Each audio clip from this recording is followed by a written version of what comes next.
ইসলামী ছাত্র শিবির ছাত্র জীবনে ব্যর্থ হতে দেয় নাই। বৃহত্তর জীবনে এসে ইসলামী ছাত্র শিবির আমার দিকে আঙুল তুলে কেউ ছাত্র শিবিরকে ব্যর্থ প্রমাণ করতে চাইবে, এটি হতে পারে না, প্রশ্নই ওঠে না। বাংলাদেশ ইসলামী ছাত্র শিবির প্রতিষ্ঠিত হয়েছিল কেন? বাংলাদেশ ইসলামী ছাত্র শিবির তো বিপ্লব করবে না। বাংলাদেশ ইসলামী ছাত্র শিবির থেকে তো কেউ ইলেকশন করে না, নির্বাচন করে না। তাদের কাজ কি? ছাত্র শিবির প্রতিষ্ঠিত হয়েছিল কেন? কি কারণে প্রতিষ্ঠিত করা হয়েছিল? ছাত্র শিবিরের লক্ষ্য কি ছিল? উদ্দেশ্য কি ছিল? এখন কি উদ্দেশ্যে কাজ করছে? 1941 সালে 25 আগস্ট বাংলাদেশ জামাত ইসলামী যখন প্রতিষ্ঠা লাভ করে, মাওলানা মওদুদী মরহুম রহমাতুল্লাহ আলাইহ নির্দিষ্ট বাছাইকৃত কিছু ভাইদের নিয়ে বসে আলোচনা করলেন, এই বাংলাদেশ জামাত ইসলামী বৃহত্তর নেতৃত্ব তৈরি করার সাপ্লাই সেন্টারটা কোথা থেকে তৈরি হবে?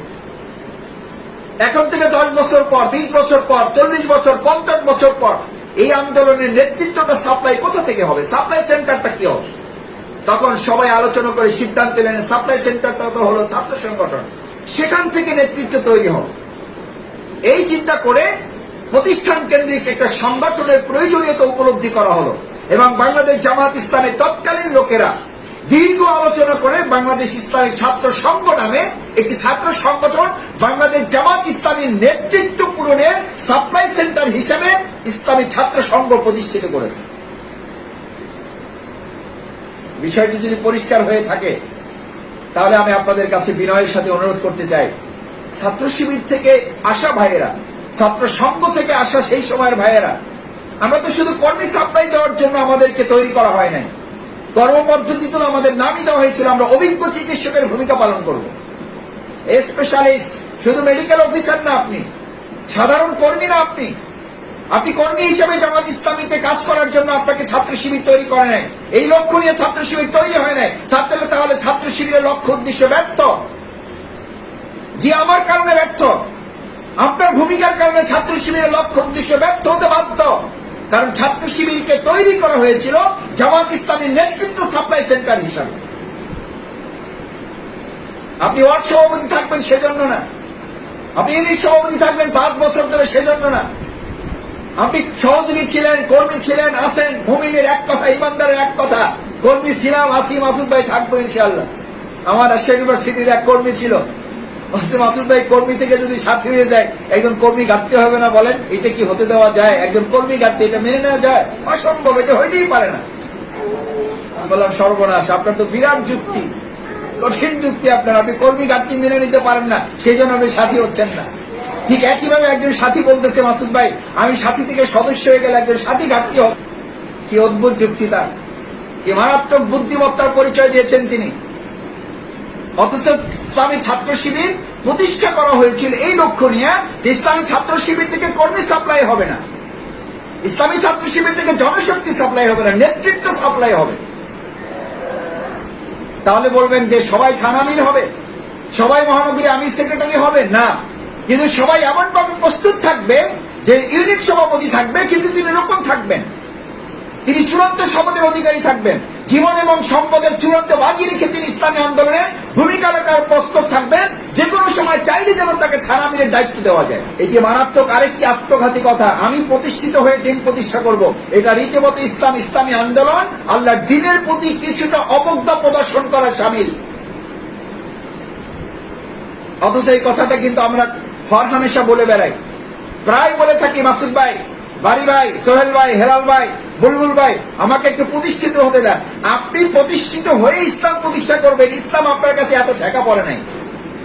মাস্টার্স পাস করেছি কিছু করে চাকরি করে খাওয়ার জন্য না, পিএইচডি ডিগ্রি করেছি এটার জন্য না যে মানুষ আমাকে সম্মান দিবে, এটা করেছি ইসলামী আন্দোলনের জন্য। কেউ যেন আমাকে কটাক্ষ করতে না পারে, আমাকে যেন হ্যাঁ প্রতিপন্ন করতে না পারে, আমাকে যেন ছোট করতে না পারে, দিন প্রতিষ্ঠার কাজ যেন মাথা উঁচু করে করতে পারে, বাতিলের মোকাবেলার জন্য আমাকে কেউ বুদ্ধিভিত্তিক কাজে যেন আমাকে হারিয়ে দিতে না পারে।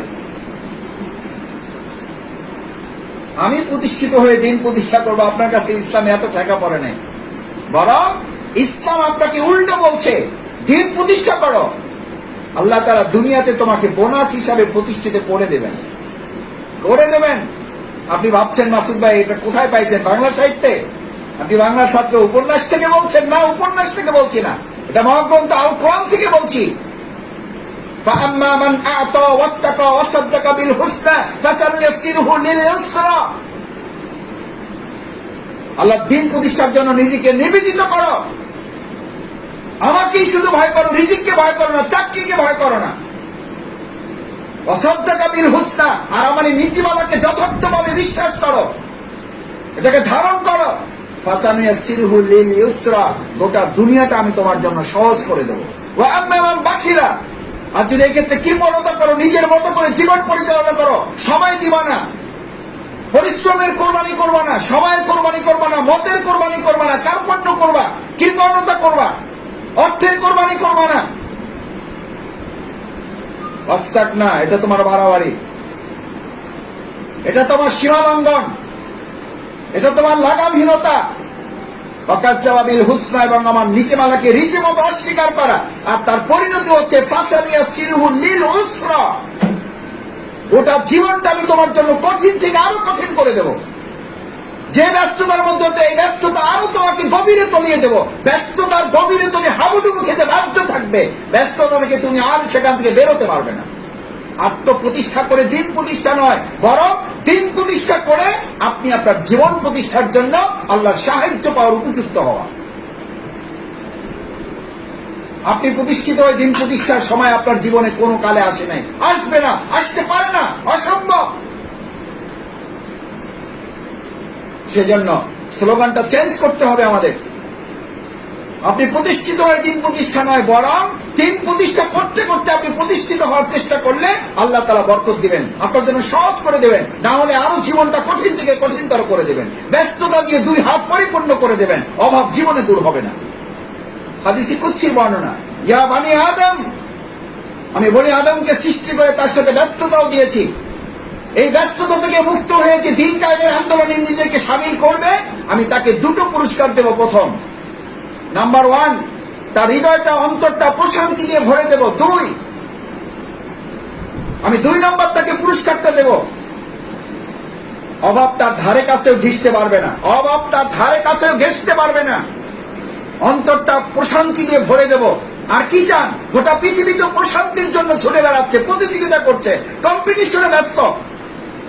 আপনি আমি পাগল পারা প্রশান্তির জন্য একটু, আর আল্লাহ তাআলা সেটা দিয়ে দেবেন যদি ব্যস্ততা নামক এই জায়গা থেকে আপনি সরে গিয়ে আল্লাহ দিন প্রতিষ্ঠার কাজে নিজেকে আত্মনিয়োগ করতে পারেন।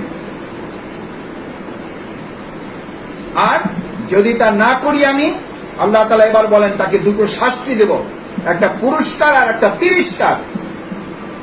পুরস্কারটা হচ্ছে তার অন্তরটা প্রশান্তিতে ভরে দেবেন, আর তার জীবনে অভাব ধারে কাছে ঘেঁষতে পারবে না। আর তিরস্কারটা হচ্ছে, যদি সে এই ব্যস্ততা থেকে মুক্তি নিয়ে আমার দিন কায়েমের আন্দোলনে নিজেকে সামিল না করে, তাহলে আমি প্রথম তার 2 হাত ব্যস্ততায় পরিপূর্ণ করে দেব, ব্যস্ততা আরো বাড়িয়ে দেব। ব্যস্ততায় হাবুডুবু খেয়ে তলিয়ে যাবে, সে হারিয়ে যাবে দুনিয়ার ভিতরে, সে না দিন পাবে না দুনিয়া পাবে। আর কোন কালেই তার অভাব দূর হবে না, কোন কালেই তার অভাব দূর হবে না। আমার সম্মানিত ভাইয়েরা, আল্লাহ তাআলার এই সমস্ত নীতিমালাকে আপনি আমি হয়তো বলবেন, মাসুদ ভাই আমরা কি এগুলো চ্যালেঞ্জ করছি? আমরা তো এগুলো মানি, বিশ্বাস করি। সেই জন্য আসুন আমরা এই কথাটুকু বলতে চাই যে ব্যস্ততার দোহাই দিয়ে, কোন অজুহাত দিয়ে, নামাজ থেকে তো কোন ইমামের কাছ থেকে আপনি ছুটি চান না। ব্যস্ততার কথা বলে কোন ইমাম সাহেবকে ফোন দিয়েছেন, হুজুর আজকে ব্যস্ততার কারণে জুমার নামাজে আসতে পারবো না, ছুটি চাই। পৃথিবীর এরকম কোন বাহাদুর ইমাম আছে যে আপনাকে ছুটি দিতে পারে নামাজ থেকে? পৃথিবীর এমন কোন বোকা মুসল্লি পেয়েছেন দুনিয়ার ব্যস্ততার জন্য কোন ইমামের কাছ থেকে ছুটি নেয়? কিন্তু আমার এরকম বোকা ইসলামী আন্দোলনের লোক আমরা খুঁজে পাই, দায়িত্বশীলের কাছ থেকে 6 মাসের ছুটি নিয়েছে। আপাতত আমাকে কোনো কাজ টাজ দেন না, আমি 6 মাসে একটু আমি কাজ গুছাইয়া তারপর ইসলামী আন্দোলনে কাজ করতে চাই। কত বড় দুঃসাহস আপনার! ওই 6 মাসে আপনি বেঁচে থাকবেন, তার কি নিশ্চয়তা আপনার কাছে আছে? কি নিশ্চয়তা আছে আপনার কাছে? হাত্তা জুরতুমুল মাকাবির, কবর পর্যন্ত চলে যাবেন, ব্যস্ততা নামক এই কাজ থেকে আপনি বাঁচতে পারবেন না। সেজন্য ছাত্র শিবিরের, ইসলামী আন্দোলনের আমার প্রাণপ্রিয় ভাইয়েরা, যারা এই কাজ করে অভিজ্ঞতা অর্জন করেছেন, ইসলামী আন্দোলনের যে রাষ্ট্র বিনির্মাণের স্বপ্ন দেখতেন, সেই স্বপ্ন বাস্তবায়নের মূল জায়গায় আপনি এসে দাঁড়িয়েছেন। বাংলাদেশ জামাত ইসলামী বৃহত্তর আন্দোলনে নেতৃত্ব সাপ্লাইয়ের মূল সেন্টারে আপনি আজকে শপথ নেবেন। যে শপথ আপনার ছিল সেটা একটু পুনর্মূল্যায়ন করবেন, একটু নবায়ন করবেন, এটাকে একটু রেনিউ করবেন। শুধু আপনার তো সাথী শপথ ছিল, সদস্য শপথ ছিল, আপনার তেলাওয়াত ঠিক করা আছে, সিলেবাস পড়ানো আছে, আপনি সময় দিতে জানেন, দাওয়াতি কাজ করতে জানেন, অভিজ্ঞ মানুষ, নিষ্ক্রিয়কে সক্রিয় করতে জানেন, সক্রিয়কে আরো সক্রিয় করার কৌশল আপনার জানা আছে।